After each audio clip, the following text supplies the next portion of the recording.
The date was March 17th, 1945. The air across the German countryside carried the acrid smell of burning fuel and cordite. In a small village near the Remagen bridgehead, where the Rhine River reflected the grey skies of a dying Reich, an American Sherman Jumbo tank rumbled through the narrow cobblestone streets. Its commander, Sergeant James Mitchell from Ohio, didn't know that in less than 30 minutes he would witness one of the war's most tragic ironies, a moment that would haunt him for the rest of his life. The title of this story might sound like battlefield legend, but what you're about to hear is based on the documented accounts of men who were there, who saw what happened when a single shell defied the odds and changed everything. This is the story of how German gunners fired an 88mm cannon at a Sherman Jumbo, and how that shell ricocheted back, killing them instead. Before we continue with this incredible true story, please take a moment to like this video and subscribe to our channel. Your support helps us bring more forgotten stories from history to light.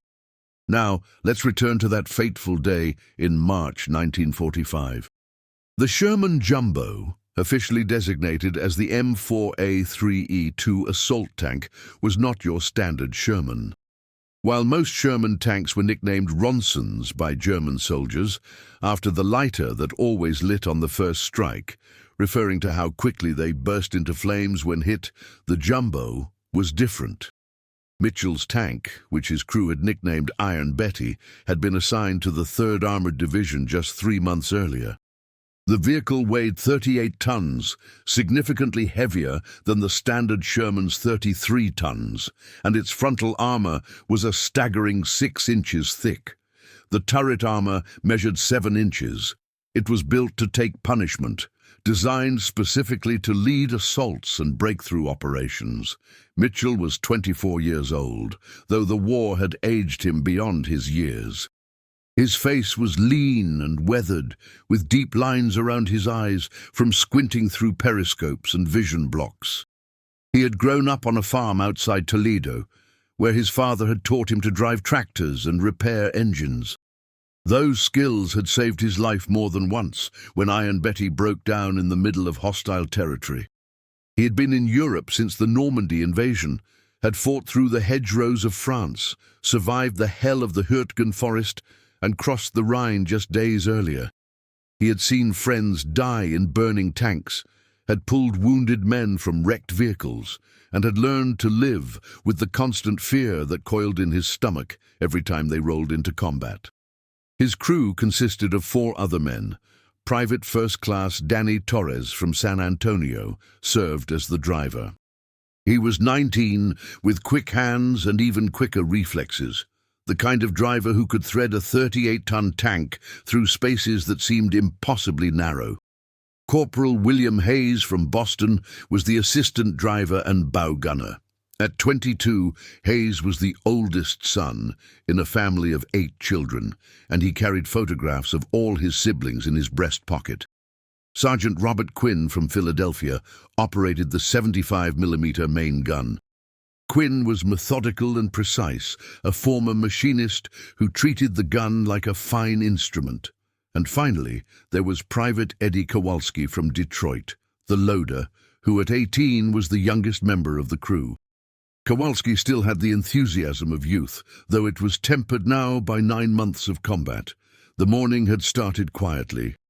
Too quietly, Mitchell thought. They had been advancing through the village of Oberbrechen, a small farming community that had been bypassed during the initial Rhine crossing. Intelligence reported that German forces were in full retreat, but Mitchell had learned not to trust intelligence reports. The Wehrmacht might be losing, but they were far from finished. Desperate men fought the hardest, and the German army still had teeth. Mitchell had learned to read the signs of danger over his months of combat. The silence was one of those signs. So was the absence of civilians, the way the buildings seemed to watch them with empty windows, the fresh tracks in the mud that suggested recent military movement. He had developed what the veterans called a sixth sense, an instinct that warned him when something was wrong. That instinct was screaming at him now, telling him to slow down, to be more cautious, to expect contact at any moment. Behind him in the turret, Quinn was equally alert. The gunner had his own rituals before combat, small gestures that helped him focus. He would adjust his leather helmet, check the elevation, and traverse mechanisms one more time, run his hand along the breech of the gun as if greeting an old friend. Quinn had been a machinist in civilian life, working in a factory that produced precision tools. He understood mechanical systems in a way that most people didn't, could diagnose problems by sound alone, could feel when something wasn't quite right with the gun's mechanisms. That understanding had made him one of the best gunners in the battalion. Quinn's journey to the war had been different from Mitchell's. He had been married for 3 years when Pearl Harbor was attacked. His wife, Margaret, was pregnant with their first child when he received his draft notice in early 1943. He had held her as she cried, had promised her he would come home, had meant it with every fiber of his being. Their daughter, Sarah, had been born while he was in basic training. He had a photograph of her, taken when she was just 2 months old, tucked into his helmet. He looked at that photograph every night before sleep, if sleep came at all, reminding himself what he was fighting for, what he needed to survive for. Torres, the driver, had his own story of how the war had found him. He had been working on his uncle's ranch in Texas, breaking horses and repairing trucks, when the draft board called his name.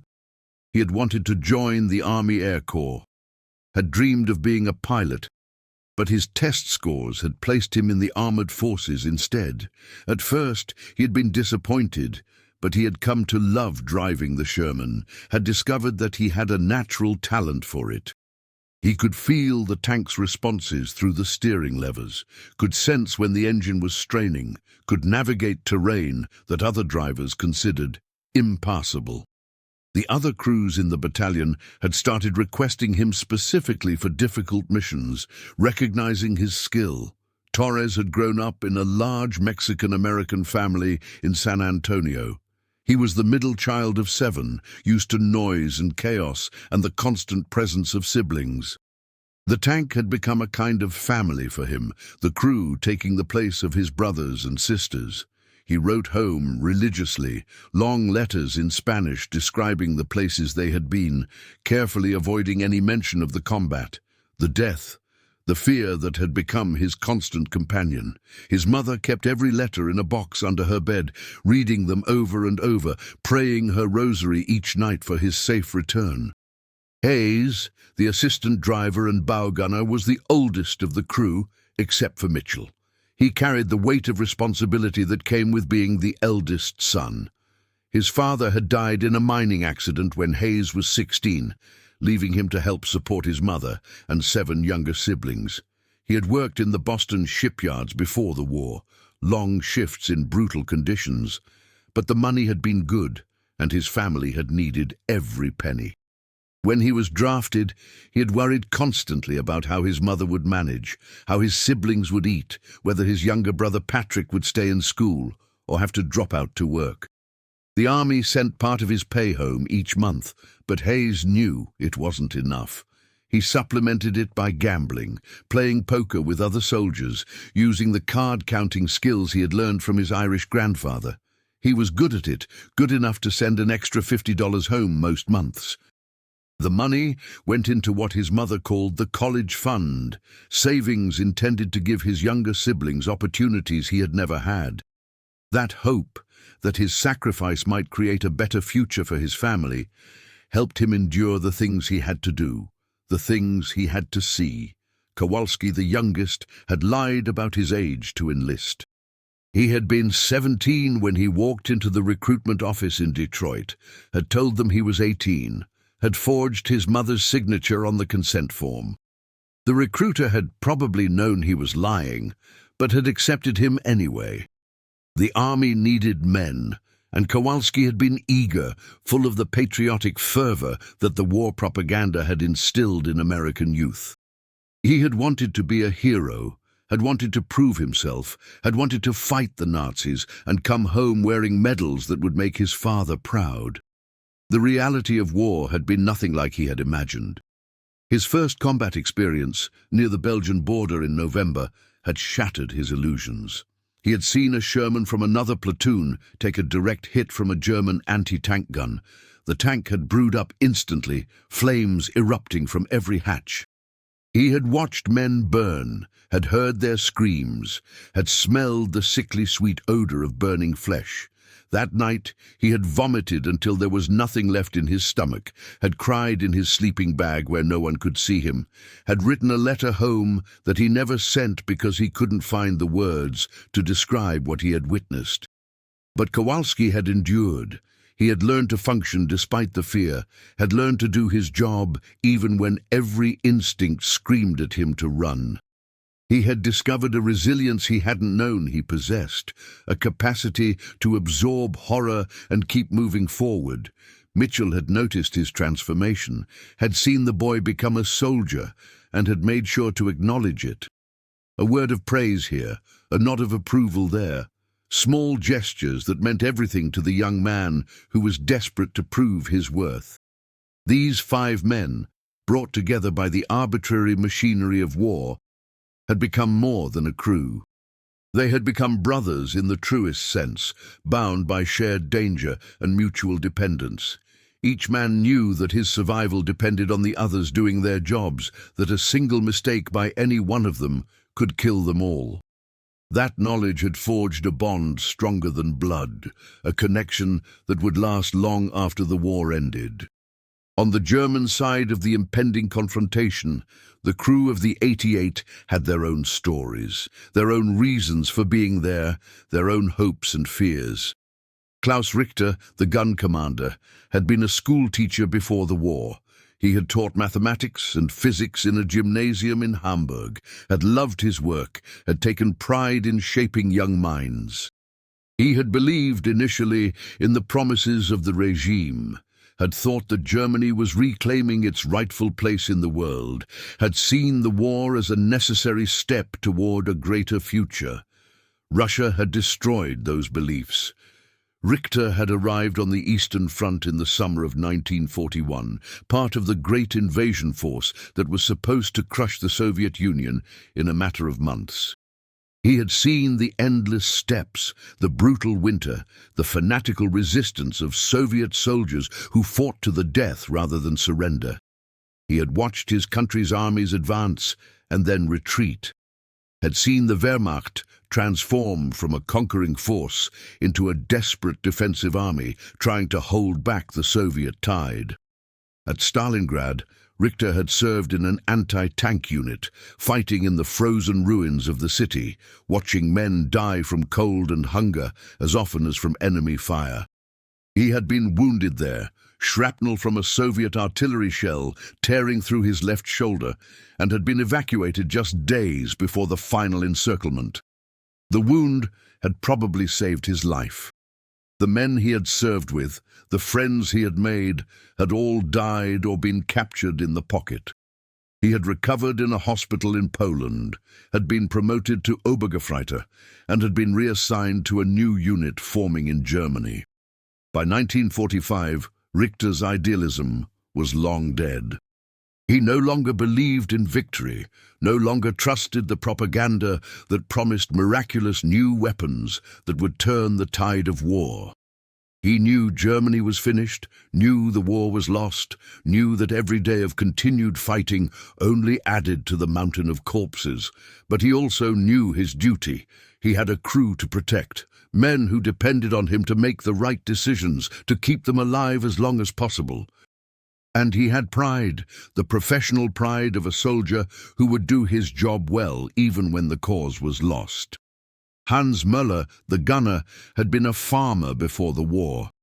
He had grown up on his family's land in Bavaria, had learned to work with his hands, had developed the patience and precision that farming required.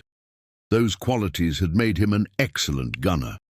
He could wait for hours without moving, could make minute adjustments to the gun's aim, could judge distance and windage with uncanny accuracy. He had been trained on the 88 since 1943, had become intimately familiar with the weapon, knew its capabilities and limitations, as well as he knew his own farm's fields. Müller had a wife, Anna, and 2 young children back in Bavaria. His village had so far escaped the worst of the fighting, though he knew that couldn't last much longer. The Allies were pushing into Germany from both east and west. Soon the war would reach his home, would consume the fields he had ploughed, the house his grandfather had built, the church where he had been married. He tried not to think about it, tried to focus on the immediate task of survival, but in the quiet moments the worry gnawed at him.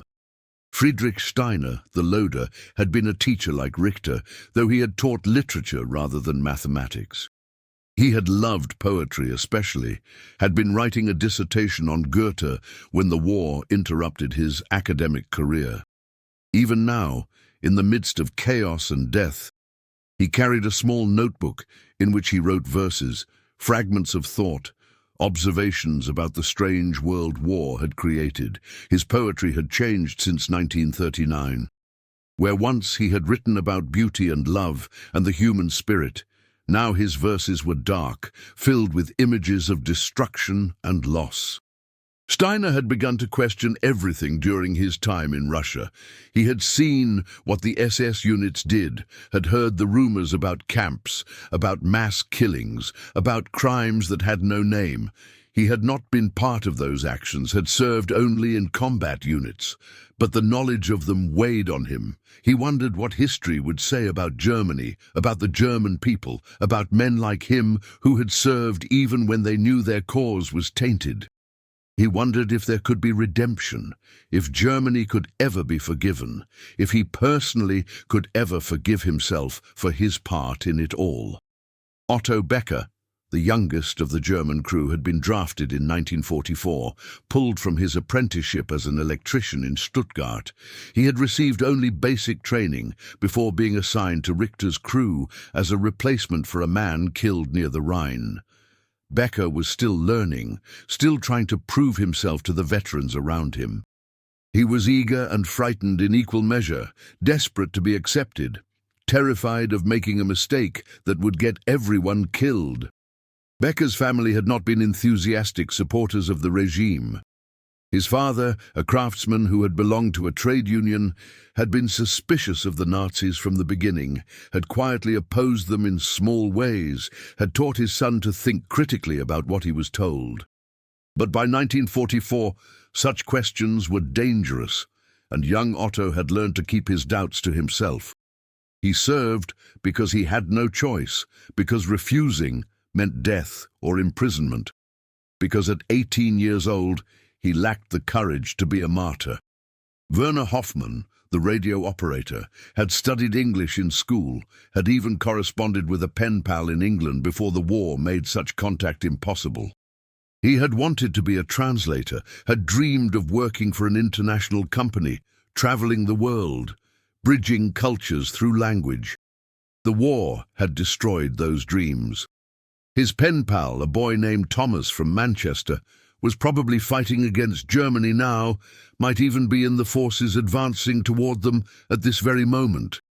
The irony of it was not lost on Hoffmann. Hoffmann had been wounded twice before, once in France and once near the Rhine. The second wound had damaged his hearing, leaving him partially deaf in his left ear. It made operating the radio more difficult, forced him to concentrate harder, to distinguish the words through the static and interference. He knew his efficiency was reduced, knew he might miss critical messages, but the Wehrmacht in 1945 had no reserves to replace a man with partial hearing loss. Everyone who could still fight was expected to fight, regardless of their condition. These 5 German soldiers, like their American counterparts, were not monsters or fanatics. They were ordinary men, caught in extraordinary circumstances, trying to survive, trying to do their duty as they understood it, trying to maintain their humanity in a situation that seemed designed to destroy humanity. They had families they wanted to return to, dreams they wanted to pursue, lives they wanted to live. The war had put them in this gun pit, had given them a weapon and orders to use it, and they would do so because that was what soldiers did, because refusing was not an option, because they saw no other path forward. As Iron Betty approached the junction, as Mitchell's instincts screamed warnings, as the German crew waited behind their earthen berm, all these stories, all these individual lives and hopes and fears were about to collide. The mathematics of ballistics, the physics of armor penetration, the terrible randomness of combat were about to decide which of these men would live and which would die. None of them knew what was coming. None of them could have predicted the strange twist of fate that awaited them. They were simply doing their jobs, following their orders, hoping to survive one more day in a war that seemed like it would never end. The village consisted of perhaps 40 buildings, mostly traditional half-timbered houses with steep roofs, clustered around a small church with a damaged steeple. Many of the buildings showed signs of previous fighting, walls pockmarked with bullet holes, roofs collapsed from artillery fire. The streets were deserted, no civilians, no movement at the windows, nothing but the wind moving scraps of paper and debris across the cobblestones. Mitchell's instincts screamed at him. This was wrong. Villages always had someone, some old person who had refused to evacuate, some child peeking from a cellar window. But here, there was nothing. Iron Betty's engine rumbled steadily as Torres guided them down the main street. Mitchell stood in the commander's cupola, his body half exposed above the turret, binoculars scanning the buildings ahead. The air was cold, and his breath created small clouds of condensation. Behind them, 2 more Shermans followed at 50-yard intervals, part of their platoon. Lieutenant Carson, their platoon leader, had ordered them to sweep through the village and secure the road junction on the eastern edge. Standard reconnaissance in force. Mitchell's headset crackled with static, then Lieutenant Carson's voice came through. The radio quality was poor, degraded by the distance and the buildings. "Mitchell, this is Carson. What's your status?" "Over." Mitchell pressed the transmit button on his throat microphone. "Iron Betty to Carson. Village appears deserted. No contact. Approaching the eastern junction now. Over. Roger that, Iron Betty. Keep your eyes open. Intelligence reports possible stragglers in the area. Carson out." Mitchell didn't need to be told to keep his eyes open. He had been doing that for the past 10 months. His eyes never stopped moving, scanning rooflines, windows, alleyways, anywhere that could hide an enemy soldier with a Panzerfaust rocket launcher. The Panzerfaust was the infantryman's anti-tank weapon, a disposable tube that fired a shaped charge warhead. It could penetrate even the Jumbo's armor at close range, and the Germans had gotten terrifyingly good at using them in ambush. Inside the tank, the crew maintained their usual positions.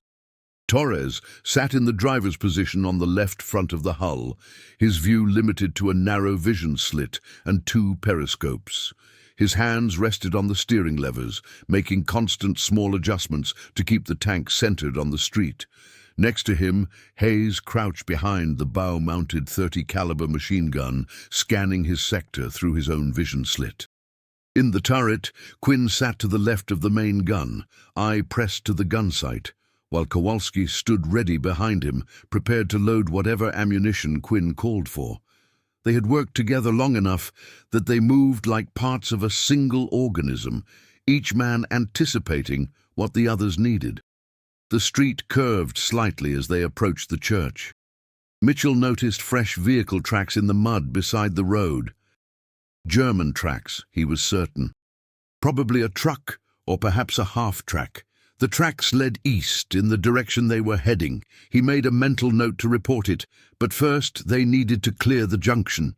Beyond the church, the street opened into a small square. On the far side of the square, perhaps 200 yards away, Mitchell could see the road junction that was their objective. 3 roads met there, forming a Y intersection. Beyond the junction, the land rose slightly, forming a low ridge covered with trees. It was good ground for defense, offering commanding views of the approaches. If he were a German commander, that's exactly where he would position his forces. Mitchell was about to order Torres to halt so they could scan the tree line more carefully when something caught his eye. A flash of movement near the base of the ridge, something that didn't belong. He raised his binoculars, adjusting the focus. There, partially concealed behind earthen berms and camouflage netting, he could see the angular silhouette of a gun barrel. His stomach dropped. All tanks. This is Iron Betty. German 88 at our 12 o'clock, 200 yards behind berm at tree line. He didn't wait for a response. Driver hard right now! Torres reacted instantly, yanking the right steering lever back while accelerating. Iron Betty pivoted sharply, tracks tearing up chunks of cobblestone. At the same moment, Mitchell dropped down into the turret, slamming the hatch cover shut above him. The interior of the tank was suddenly dark except for the dim lighting from the instrument panels and vision blocks. Gunner, traverse right, 88 position. Mitchell's voice was controlled but urgent. Quinn was already moving, his hands spinning the turret traverse wheel. The turret motors whined as the entire upper structure of the tank rotated. Kowalski had already grabbed an armor-piercing round and was ready to load. The German crew had seen them too. The 88mm anti-tank gun, officially designated the 8.8cm PaK 43, was one of the most feared weapons of the war. Originally designed as an anti-aircraft gun, it had proven devastatingly effective against tanks. Its high-velocity armor-piercing rounds could penetrate virtually any Allied tank at range, including the heavily armored Jumbo. The gun could fire up to 20 rounds per minute with a well-trained crew, and the Germans manning this particular weapon were very well-trained indeed. Obergefreiter Klaus Richter commanded the gun crew. He was 31 years old, a veteran of the Eastern Front who had been transferred west 3 months earlier.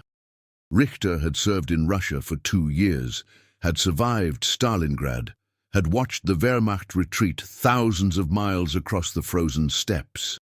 He was thin, worn down by years of inadequate food and constant stress. His hands shook slightly, not from fear, but from exhaustion that had settled into his bones. He had joined the Wehrmacht in 1939, full of the idealistic fervor that the regime had instilled in young Germans. 6 years later, that idealism was long dead, replaced by a grim determination to survive and protect his crew. His gunner was Gefreiter Hans Müller, 26, a farmer's son from Bavaria who had remarkably steady hands despite everything they had been through. The loader was Obergefreiter Friedrich Steiner, 28, a schoolteacher before the war, who still carried a small book of poetry in his pocket. The ammunition handler was Gefreiter Otto Becker, just 20 years old, who had been drafted the previous year and assigned to their crew only 6 weeks earlier. And operating the radio was Gefreiter Werner Hoffmann, 24, who had lost hearing in his left ear from an artillery barrage near the Rhine. They had positioned the 88 carefully, digging the gun pit during the night, using fallen trees and earth to create a protective berm, covering their position with camouflage netting. They knew the Americans were coming. Everyone knew. The question was not if, but when. Their orders were to delay the American advance for as long as possible, to give the retreating Wehrmacht units time to establish new defensive positions further east. It was a suicide mission, really, though no one had said that explicitly. They were expected to destroy as many American tanks as they could before being overwhelmed. Richter had served with distinction in Russia, had been decorated twice, and had developed an almost supernatural ability to read terrain and anticipate enemy movements. When the Sherman appeared in the village, he had been ready. His finger rested on the firing lever, waiting for the right moment. The Sherman was moving slowly, cautiously. Good. A slow target was an easy target. He estimated the range at approximately 200 meters, well within the effective range of the PaK 43. Tank! American Sherman! Muller called out, his eye pressed to the gunner's sight. The crosshairs settled on the Sherman's hull. "Distance 200 meters. Target the hull," Richter commanded. He knew the Sherman's weak points. The hull was thinner than the turret, and a hit to the hull could penetrate the engine compartment, brewing up the tank in seconds. Mueller made a tiny adjustment, his hands delicate on the traverse and elevation wheels. The gun was perfectly aligned now, the crosshairs centered on a point just below the Sherman's turret ring. "Loaded," Steiner confirmed, having slammed an armor-piercing round into the breech. Richter watched the Sherman through his binoculars. He saw the moment when the American commander spotted them. The Sherman's turret began to traverse, but they were too slow. The Americans were always too slow to react. "Fire!" The Pak-43 roared, the massive gun recoiling violently despite the hydraulic systems designed to absorb the shock. The report was deafening, a sharp crack that echoed across the valley. Smoke obscured Richter's view for a moment, and he strained to see the result. Muller was already working the breech, ejecting the spent shell casing, preparing for a second shot. The entire crew moved with practiced efficiency, each man performing his task without need for orders. The shell crossed the 200 meters in a fraction of a second, traveling at nearly 3,000 feet per second. Inside Iron Betty, Mitchell heard a sound like the world's largest hammer striking an anvil. The shell hit the tank's frontal armor at a slight angle, just to the right of the main gun. The impact was tremendous, the energy sufficient to punch through the armor of any standard Sherman like tissue paper. But the Jumbo's 6-inch frontal plate was not standard armor. The shell struck, and instead of penetrating, it ricocheted. The physics of armor penetration are complex, depending on the shell's velocity, angle of impact, and the armor's composition and thickness. The Jumbo's frontal armor was not just thick but also angled, designed to deflect incoming rounds. The German shell, despite its tremendous energy, struck at an angle that was just slightly too oblique.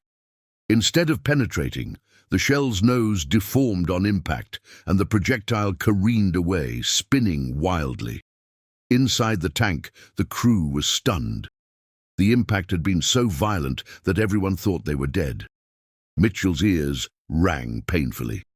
Torres had instinctively jerked the steering levers, causing the tank to lurch. Hayes had ducked down, certain that fire would erupt around him at any moment. Quinn had been thrown against the side of the turret, and Kowalski had dropped the round he was holding, which clanged loudly on the turret floor. "Are we hit? Are we burning?" Mitchell shouted, his voice loud even over the ringing in his ears. He quickly scanned the interior, looking for signs of penetration, for the telltale stream of sunlight that would indicate a hole in the armor, for smoke or fire. "Negative! Negative! No penetration!" Torres shouted back. His voice was shaky but steady enough. "I'm okay," Hayes confirmed. Quinn was checking himself for wounds, finding none. "Holy hell," Kowalski muttered, his young face pale. "We bounced it." Mitchell felt a surge of relief so intense it was almost painful. They were alive. Iron Betty's armor had done its job, but they weren't out of danger yet. The Germans would fire again any second. "Gunner, target that 88. Fire when ready." "On it, Sarge," Quinn responded. He had already reacquired the target. The turret had completed its traverse, and the 75mm gun was aligned on the German position. High explosive. Kowalski had recovered the dropped round and was loading. Quinn made a final adjustment, his breath held as he centered the crosshairs. "Fire!" The 75mm gun barked, the recoil rocking the turret. Through his periscope, Mitchell watched the round impact near the German position, throwing up a geyser of dirt and debris. It was close, but not a direct hit. The camouflage and the earthen berm made it difficult to see exactly where the gun was positioned. At the German position, the crew was experiencing a different kind of shock. Richter had watched through his binoculars as the shell struck the Sherman dead center. He had seen the impact, had seen the Sherman rock backwards slightly from the force. For a moment, he had allowed himself to believe that they had scored a kill. But then he saw something that made his blood run cold. The Sherman was still moving. Not only was it still moving, but its turret was traversing, the gun coming around to target them. "Impossible," Muller gasped. "I hit him square." "I know I hit him. Reload." "Fire again," Richter ordered, but there was a tremor in his voice now. In all his years of combat, he had never seen a Sherman survive a direct hit from a Pak-43 at this range. What kind of tank was this? Steiner was already loading another round, his movements automatic, but his hands were shaking now.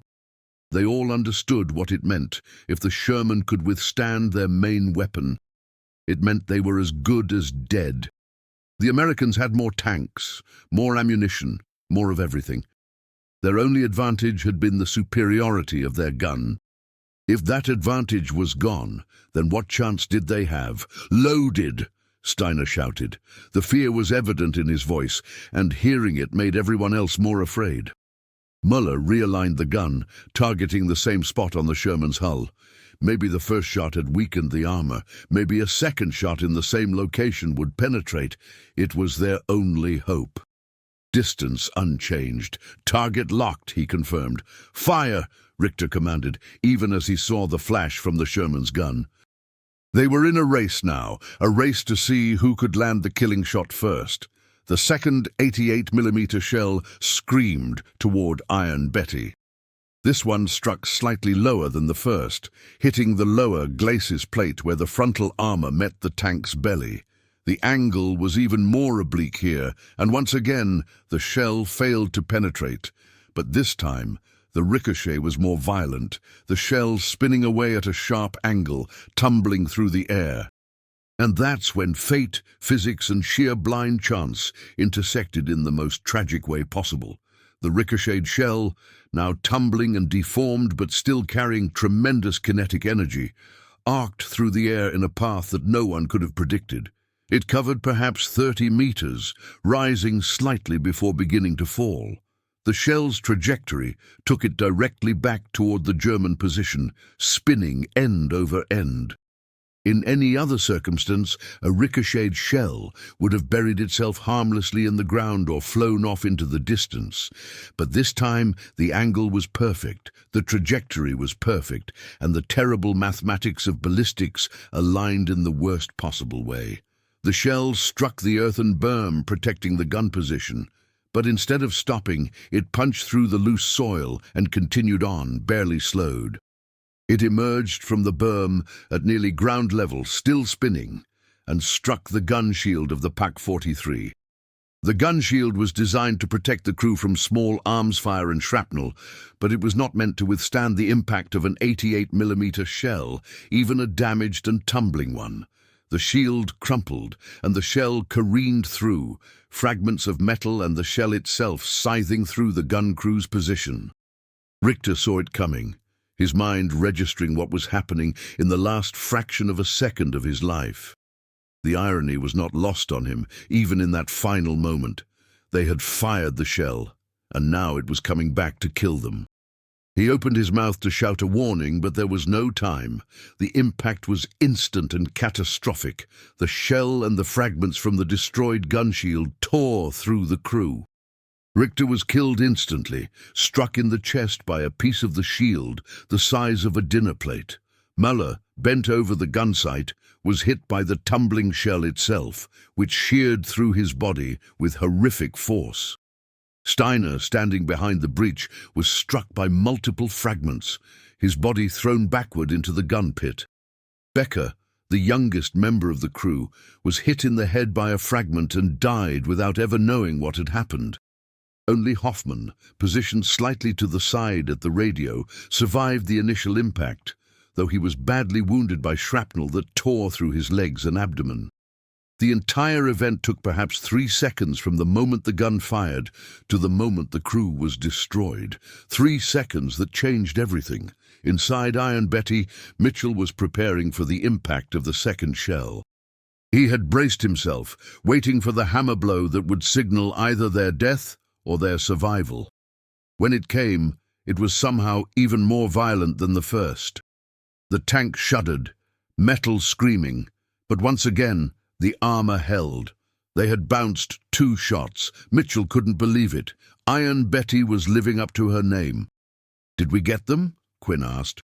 He was already loading another high-explosive round, preparing for a 3rd shot. Through his periscope, Mitchell scanned the German position. Smoke drifted across the area, obscuring his view. He could see the gun barrel still pointing in their direction, but there was no movement around it. No signs of the crew reloading, no traversing of the gun. Something was wrong. "Hold fire," Mitchell ordered. He had learned to trust his instincts, and right now they were telling him that something had changed. "Driver, advance slowly. Gunner, keep that gun targeted. Everybody stay sharp. This could be a trap." Torres eased Iron Betty forward, the tank moving at walking pace. The other 2 Shermans in the platoon had pulled up behind them, their guns also trained on the German position. Lieutenant Carson's voice came over the radio. "Iron Betty, Carson. Sitrep, what's your status? We took 2 hits from an 88, both bounced. Unbelievable, but true." Mitchell's voice carried a mixture of relief and residual fear. "Enemy gun appears silent. We're moving up to investigate. Advise you hold position until we confirm the situation. Roger that, Iron Betty. Proceed with caution." As they approached, the details of the German position became clearer. Mitchell could see the camouflage netting torn and hanging, the earthen berm damaged, the gun itself still in place, but with its shield twisted and deformed. And then he saw the bodies. "Oh, God," he muttered. His stomach turned. Even after months of combat, the sight of dead men never got easier. He ordered Torres to halt about 50 meters from the position, then carefully opened the commander's hatch, his pistol drawn. "Hayes, Kowalski, you're with me. Quinn, cover us. Torres, keep the engine running and be ready to back us out of here fast." The 3 men dismounted, moving cautiously toward the gun position. The smell hit them first, the copper tang of blood mixed with the acrid stench of propellant and disturbed earth.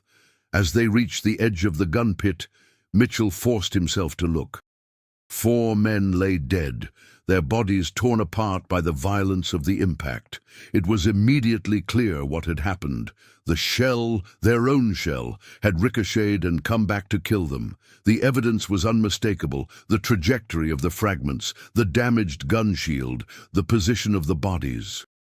"Jesus Christ," Kowalski whispered. His face had gone white, and for a moment Mitchell thought the young man might vomit. Hayes just stood there, staring, his expression unreadable. Then they heard it. A moan, weak and pain-filled, coming from the side of the gun pit. Mitchell moved quickly, climbing down into the pit. There, half buried under sandbags that had collapsed, was a 5th German soldier. His uniform was soaked with blood, his face contorted in agony. His legs were clearly shattered, and blood pooled beneath him. He was young, maybe mid-20s, with sandy hair and blue eyes that were now clouded with pain and shock. "Medic!" Mitchell shouted, even though he knew there was no medic close enough to help immediately. He knelt beside the German, checking his wounds. They were bad, very bad. The man had minutes, maybe less. "Hayes, get the first aid kit from the tank, now!" Hayes ran back to Iron Betty, while Mitchell did what he could to make the German comfortable. He pressed gauze against the worst of the wounds, knowing it was futile but unable to do nothing. The German's eyes focused on him, and Mitchell saw recognition there, saw the man understand that these were American soldiers, that they were trying to help. The German's lips moved, and Mitchell leaned closer to hear. "Werner," the man whispered. "My name is Werner." His English was accented but understandable. He must have learned it in school, back before the war had consumed everything. "Okay, Werner, you're going to be okay. Help is coming."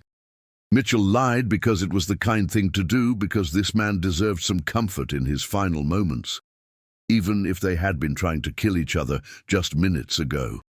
Werner shook his head weakly. 9. I know. I am dying. His breathing was labored, each breath a struggle. He reached up with a trembling hand and gripped Mitchell's sleeve. The shell, our shell, it came back. The irony of it brought a bitter, pained smile to his face. We fired it, and it killed us. Mitchell nodded, not trusting himself to speak. There was something profound in this moment, something that transcended the uniforms and the nations and the ideologies that had brought them to this point. They were just men, young men who should have been farming or teaching or building lives, instead dying in muddy gun pits because old men in distant capitals had decided they should fight. I have a brother, Werner continued, his voice getting weaker. Heinrich. He is in Köln. If you can, please tell him. Tell him I thought of him. Tell him I am sorry I did not come home. His grip on Mitchell's sleeve tightened for a moment, then relaxed. His eyes lost focus, staring up at the grey sky. And then Werner Hoffmann died, another casualty of a war that had already claimed millions. Mitchell closed Werner's eyes, a gesture that felt both inadequate and necessary. He remained kneeling there for a long moment, aware of Hayes standing nearby with the first aid kit that would no longer be needed, aware of Kowalski staring at the dead German soldiers with an expression of horror and pity. The war would continue, Mitchell knew. They would move on to the next objective, would fight more battles, would see more men die. But this moment, this particular convergence of violence and chance and awful irony would stay with him forever.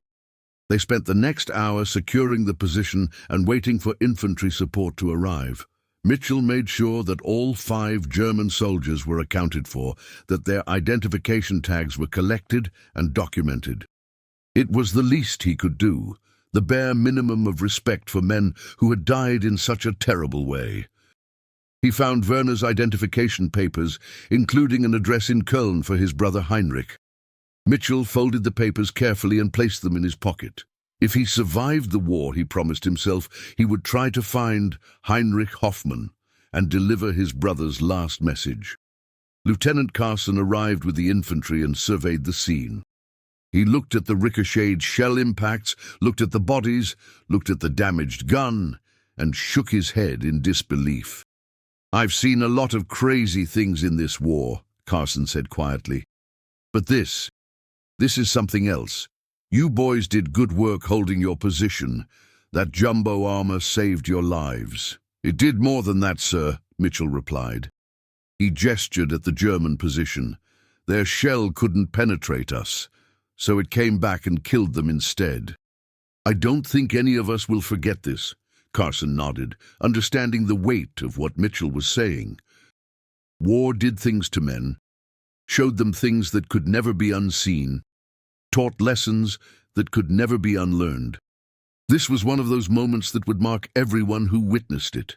"Make sure you write this up in your after-action report," Carson said. "Intelligence will want to know about the Jumbo's performance. And Mitchell, take care of your crew. This kind of thing, it gets inside your head." "Yes, sir." Mitchell turned back to his tank, where his crew was waiting.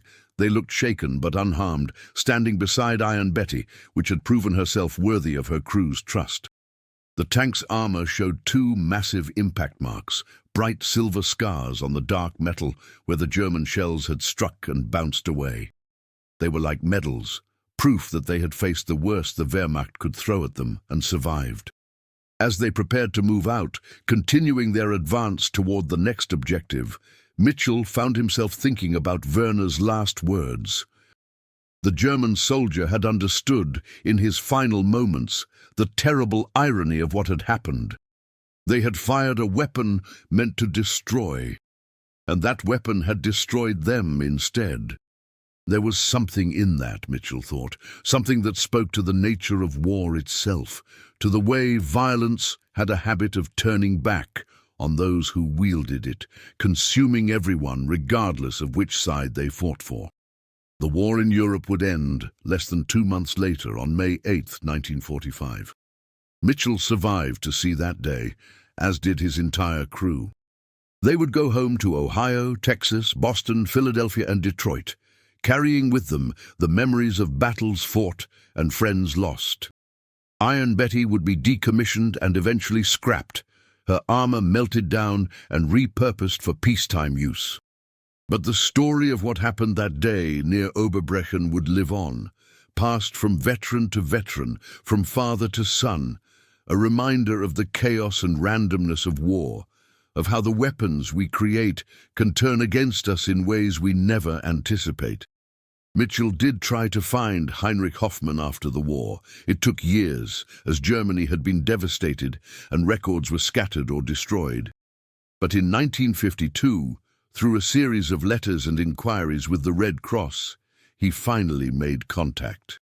He wrote to Heinrich, telling him about Werner's last moments, about how his brother had asked that Mitchell deliver a message. He told Heinrich that Werner had thought of him at the end, that Werner was sorry he hadn't come home. The letter was difficult to write, painful to compose, but Mitchell felt he owed it to the young German soldier who had died in such a tragic way. Heinrich wrote back several months later. His letter was formal, written in carefully practiced English. He thanked Mitchell for taking the time to find him, for honoring his brother's last request. He explained that Werner had been his older brother, that they had been close as children, that the war had torn their family apart, just as it had torn apart so many families on both sides. He said that knowing Werner had thought of him at the end brought him both comfort and pain, that it made the loss more real, but also more bearable somehow. He ended the letter by saying that perhaps someday, when the wounds were less fresh, they might meet and talk about the brothers they had been before the war made them into soldiers. That meeting never happened. Heinrich died in 1959 from complications related to tuberculosis, a disease he had contracted during the chaotic final months of the war. But Mitchell kept the letters, kept Werner's identification papers, kept the memory of that day alive. In the decades that followed, as he grew older and the war became more distant, he would sometimes take out those papers and read them, remembering the young German soldier who had died when his own weapon turned against him, remembering the terrible irony of it all. The crew of Iron Betty stayed in touch over the years, meeting occasionally at reunions, writing letters, calling on birthdays and holidays. They were bonded by their shared experience, by the fact that they had survived when so many had not. Torres opened a garage in San Antonio and became known for his skill with engines. Hayes returned to Boston and raised his 8 siblings after their parents died young. Quinn went back to Philadelphia and became a teacher, finding in education a way to rebuild rather than destroy. Kowalski returned to Detroit and worked in the auto plants, helping to build the cars that would define American prosperity in the post-war years. And Mitchell went home to Ohio, took over his father's farm, married his childhood sweetheart, and raised 3 children who grew up hearing stories about the war but could never quite understand what their father had seen and done. Each of them, in their own way, carried the memory of that day near Oberbrechen. They had seen war's strange arithmetic at work, had witnessed how violence could circle back on itself in unexpected ways. They had learned that armor, whether steel or emotional, was never quite thick enough to protect you from everything. They had learned that survival was often a matter of chance, of being in one place rather than another, of the angle at which a shell struck, of physics and fate combining in ways that could never be predicted or controlled. The story of the Sherman Jumbo that bounced 2 88mm shells, and of those shells ricocheting back to kill the gun crew that fired them, became part of the unofficial history of World War II. Veterans would tell the story to other veterans, who would tell it to their children, who would tell it to their children. The details would change slightly with each telling, as stories always do, but the essential truth remained the same. It was a story about the randomness of war, about how the weapons we create can have consequences we never intend, about how violence has a way of consuming everyone it touches, regardless of nationality or cause. Mitchell lived until 1998, dying peacefully in his sleep at the age of 77. His children found, among his possessions, a box containing his medals, his discharge papers, photographs of his crew, and the identification papers of Werner Hoffmann. They also found a journal he had kept sporadically over the years, its pages filled with his thoughts and memories of the war. In one entry, dated March 17, 1965, exactly 20 years after the incident at Oberbrechen, he had written, "Today, I remember Werner and his crew. I remember the sound of that shell hitting our armor, remember thinking we were dead, remember the relief when we weren't. And I remember finding them afterward, killed by their own weapon, and the look in Werner's eyes as he died. War is supposed to make sense, is supposed to have rules and logic, but days like that show you the truth. War is chaos, and we're all just trying to survive it, hoping that when the wheel of violence spins it doesn't land on us. Today it landed on them instead of us. That's the only difference between the living and the dead, just chance and armor, and the angle at which a shell strikes. I wish Werner had survived. I wish all of them had survived. I wish none of us had needed to be there in the first place. That wish, simple and heartfelt, expressed what so many veterans felt but could rarely articulate. The war had been necessary, they believed, had been fought for important reasons against a genuine evil. But that didn't make the individual deaths any less tragic, didn't make the violence any less horrific, didn't erase the memory of young men dying in muddy gun pits, killed by weapons that should never have been turned on them. Mitchell's wish was for a world that didn't need wars, that didn't require young men to learn how to kill, that didn't create situations where a ricocheted shell could take 5 lives in an instant. The Sherman Jumbo that bounced those 2 shells, Iron Betty, is gone now, melted down decades ago. The gun that fired them was probably destroyed or scrapped along with thousands of other weapons in the aftermath of the war. The village of Oberbrechen rebuilt and moved on, its residents eventually unaware of what had happened there in March 1945. The men who witnessed it are all dead now, taking their memories with them into the silence that eventually claims all soldiers. But the story remains, preserved in after-action reports, in the letters that Mitchell and Heinrich exchanged, in the journals and oral histories collected by researchers trying to understand what those years were really like. It remains as a reminder of war's essential nature, of the way violence creates ripples and consequences that spread far beyond the initial impact. The German gun crew that day had simply been trying to do their duty, to slow the American advance, to survive a few more hours in a war they knew they were losing. The American tank crew had been trying to do the same, to complete their mission, to stay alive, to go home someday. Neither side wanted to die, neither side enjoyed the killing. They were caught in a machinery of war that demanded they fight, that gave them no choice but to point weapons at each other and pull triggers and hope that they would be the ones to survive. That the German crew's own weapon turned against them, that they were killed by a shell they had fired, speaks to something fundamental about the nature of armed conflict. Every weapon created, every shell fired, every act of violence committed, carries within it the potential to harm its user as much as its target. War consumes indiscriminately, and the line between victor and victim is often razor-thin, determined more by chance than by skill or valor. The crew of Iron Betty survived because they had better armor, because they were fortunate in the angle at which the shells struck, because fate decided, for reasons that can never be known or understood, that they would live, and the German crew would die. In the end, the story of that day near Oberbrechen is not really about tanks or shells or the technical details of armor penetration, though those things are part of it. It's about men, about human beings caught in circumstances beyond their control, trying to survive, trying to do their duty, trying to maintain their humanity in the midst of mechanized slaughter.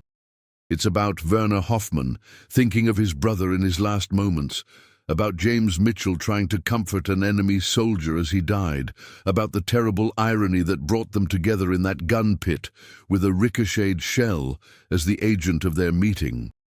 The war ended, as all wars eventually do. The soldiers went home, those who survived. The dead were buried or their ashes scattered, their names recorded on memorials and headstones.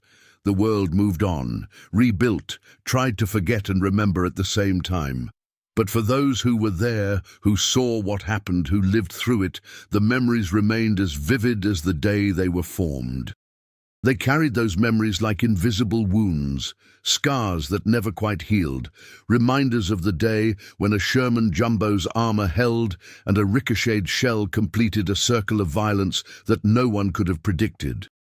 That is the story of March 17th, 1945, of Iron Betty and her crew, of Werner Hoffmann and his comrades, of a moment when the chaos and randomness of war revealed itself in the starkest possible terms. It's a story worth remembering, not because it's unique, there are countless such stories from that war and all wars, but because it illustrates so clearly the truth that veterans know but can rarely explain to those who weren't there. War is not glorious. War is not noble. War is brutal and random and tragic, and it takes the young and leaves the old to remember, to carry the weight of those memories forward, to try to ensure that future generations understand the true cost of conflict. That's why we tell these stories. That's why we remember.